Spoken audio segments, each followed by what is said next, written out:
About 25 years ago, I picked up this little metal object at an estate sale, and I paid only $2 for it because my curiosity got the better of me. But it turns out it was an antique with one very unusual feature. It ended up selling for $575. That experience taught me one of the best lessons I've ever learned as a reseller. Never overlook the unusual or the weird stuff because it might just be worth a small fortune. I've resold some 26,000 items in the last 27 years, but today I'm opening the vault to reveal some of the craziest things I've ever sold so that you won't ever have to miss a sleeper $575 sale. A quick heads up though, one of these examples might not be for the squeamish. Let's dive in. Yay! Flippin' high yummy! Before I get to that tiny metal object, let me tell you about some other crazy things I found. I was at an estate sale once at the very end of the day, and the basement was practically cleaned out, except for a few things still left on the shelves, including an old metal hard hat, which initially I didn't even recognize as a hard hat. And of course, I knew nothing about hard hats at that time, but you know I've got that curiosity gene. So when I got home and I researched it, I discovered that Bullard, which the hat was the brand for collectors, and it was aluminum, which meant it was even more collectible. I only got charged for $10 for everything that I got at that sale that day. So let's just say the hard hat cost me $2, but it sold for $435. And I've since learned that some of Bullard's colored hard hats sell for a whole lot more. File this one under literally anything sells on eBay. This open pack of Carefree gum. I found this in a drawer at an estate sale, and I had no idea it would even sell, but I had a hunch because I recognized it as old by the graphics. I didn't think it would sell for as much as $47 though. You can tell you're a reseller if, when you're outsourcing, your mind is constantly asking, I wonder if that sells on eBay. That mindset though will lead you to many profits just like this. Easy profits and quick sales. And this is truly strange by today's standards, but this item is extremely valuable if you find it. 150 years ago, it was commonplace for families to take formal photos of family members who had died, especially their children.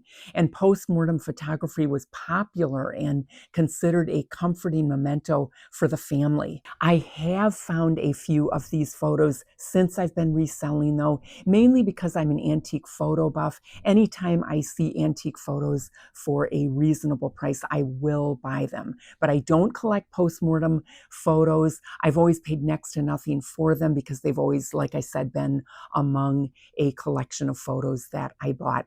I'm not going to show any examples for you today, though. Suffice it to say that they reliably sell for hundreds of dollars. Moving on, here is something that has paid me well over and over again, year after year. And here's the best part. It's something I've often gotten for free at estate sales because nobody else even looks twice at it. And it usually just gets thrown out at the end of the day. I'm talking about medical pads or dressings, especially the kind made with elements like silver and collagen. Don't ask me why they're so expensive and so desirable. I'm not a nurse, but I can tell you that one box of them can sell for up to $100. A single box of 10 pads with medical supplies, though, you always want to make sure whatever you're picking up is actually allowed to be sold on eBay. Just know that any product that requires a prescription is strictly prohibited on eBay, so that's an important guideline to know before you get too excited about any find. What you're typically looking for in this case, though, are those square flat boxes. They're almost always by all the other pharmacy items in a house. And it doesn't stop there. There are all kinds of similar medical supplies that sell surprisingly well too. But there's one catch here. This category can be unpredictable depending on which brand or which ingredients. So before you pay a lot of money for any of it up front, double check that what you're actually holding in your hands sells well and sells consistently before you actually commit. This is something I found at a yard sale, believe it or not. There was a whole table full of antique bottles in the typical aqua blues and amber colors. So often these bottles are a dime a dozen, but you should always check out any embossed lettering or interesting labels. I noticed an amber bottle that said opium in embossed lettering, which just means that it had raised letters. Authentic drugstore jars and bottles like this are highly collectible, and that bottle that cost me only 50 cents at that yard sale sold for $88, but that is nothing compared to others that sell for hundreds of dollars in this category. Apothecary bottles and jars mainly do well depending on their graphics. And I remember I sold a ceramic one just like this one years ago, but mine sold closer to $100 because it was in excellent condition. I realize that some of you would prefer to leave this next item behind, but I was at the estate sale of a retired doctor, and there was a room full of all this medical equipment and antique instruments, and I paid almost nothing for this thing that was brand new in the box because it was a $5 bag sale that day, and this ended up being sold for $52 to a museum in Virginia.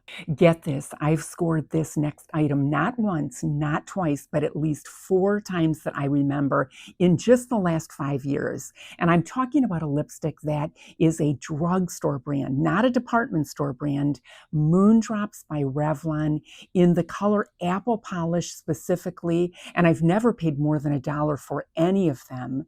This lipstick was made in the 1970s, and people will still pay up to $200 for just one. I can't confirm if people actually use these old lipsticks or not, but I do know that many people collect old makeup and fragrance simply to reminisce about what they used in the past.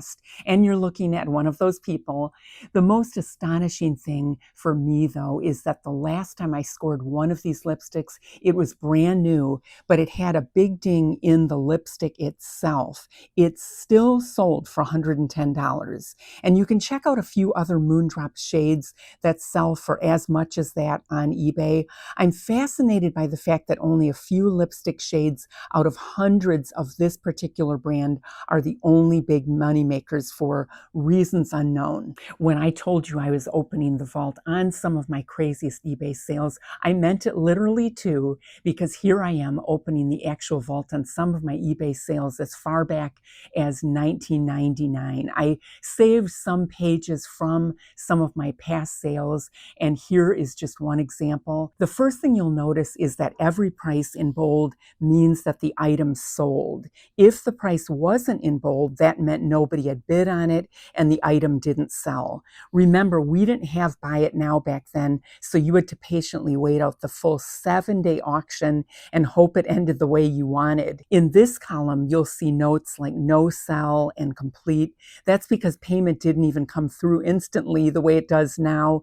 We were waiting on an actual paper check or a money order to arrive in snail mail. No sell meant the payment hadn't cleared or hadn't even been received yet. There was a lot more waiting involved in this business back then. This is a listing that's burned into my memory, though, because it was one of my first big sales. And you can see that this sold for $124. I was over the moon because I'd only paid $5 for that doll. And today that exact same doll might only bring $50, but it's important to remember for every collectible that fades in value over time, there's always a new one emerging to take its place. This next item shows you the crazy prices people will pay for something so tiny.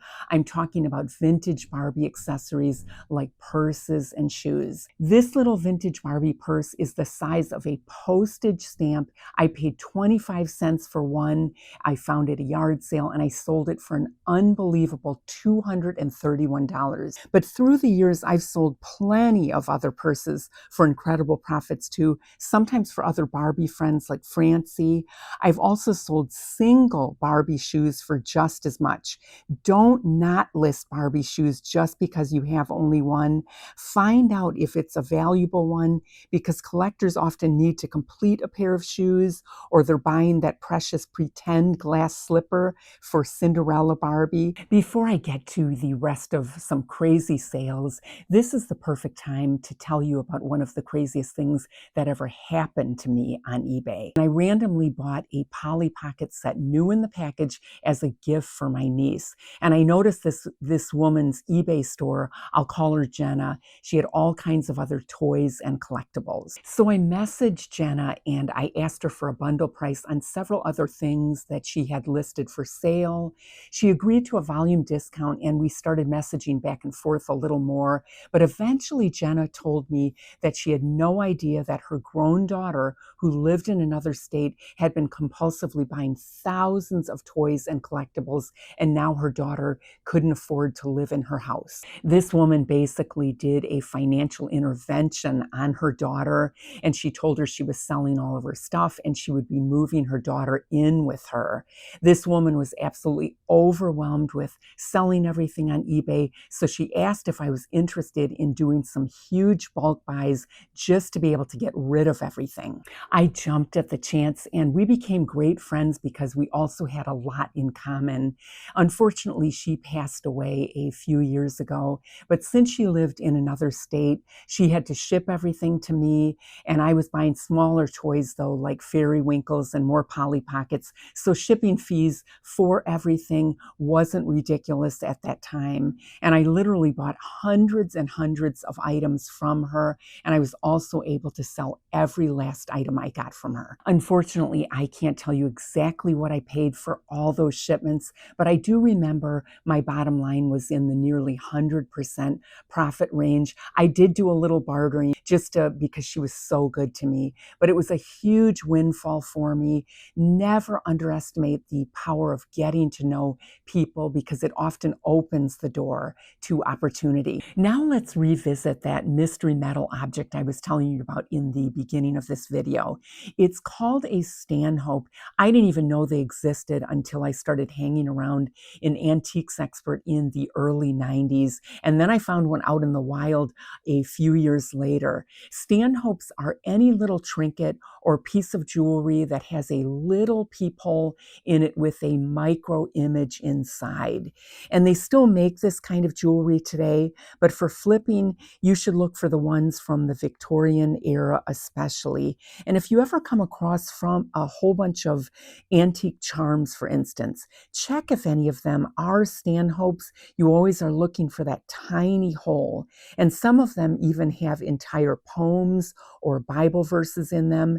Some of them had nude images inside, which would have been pretty scandalous 100 years ago. But the Stanhope I sold was a sterling silver charm. It was in incredible condition. It was a souvenir from a place I can't remember, but as I told you, I paid just $2 for it, and I got that $575. And before I get to the rest of my crazier sales, I'm building the best community of resellers on Facebook. I'll have my new page up soon, so keep an eye out for that. I'll be using the same name I use here, and I'll also be doing some live streams here on YouTube in the very near future. Let me know if you're interested in Q&As or some behind the scenes stuff, or even something else. I'd love to hear from you. I wish I would have discovered this next item much sooner in my reselling career, but let's talk about empty boxes. Lots and lots of empty boxes and the crazy money you can get for them. I just sold this tiny empty box that was missing the lighter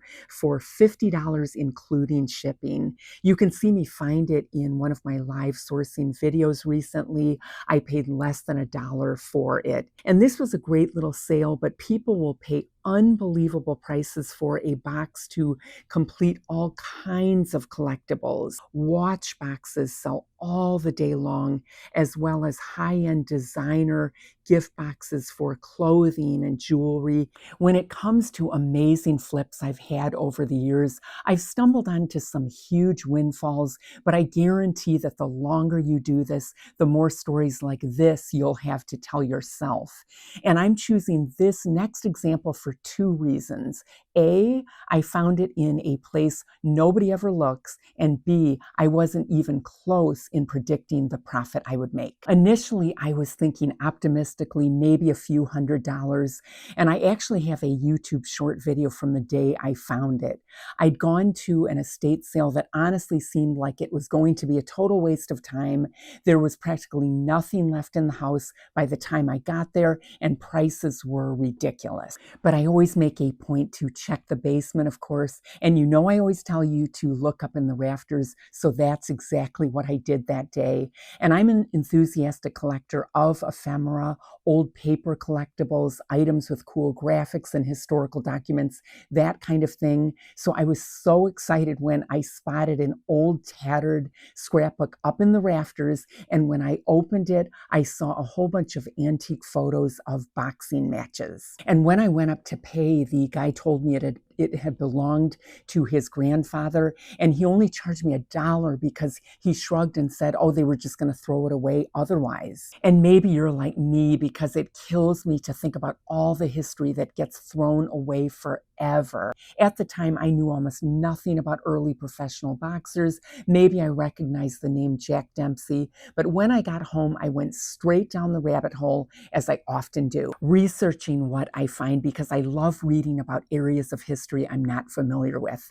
And that's when I discovered this scrapbook had belonged to a professional boxing referee, and the photos inside featured some true legends like Sam Langford and Jack Dempsey himself. And I also learned something outrageous and so disheartening, that during the era of the photos in the scrapbook I had, boxers who weren't white were banned from fighting in professional venues, and they were forced to compete outdoors instead.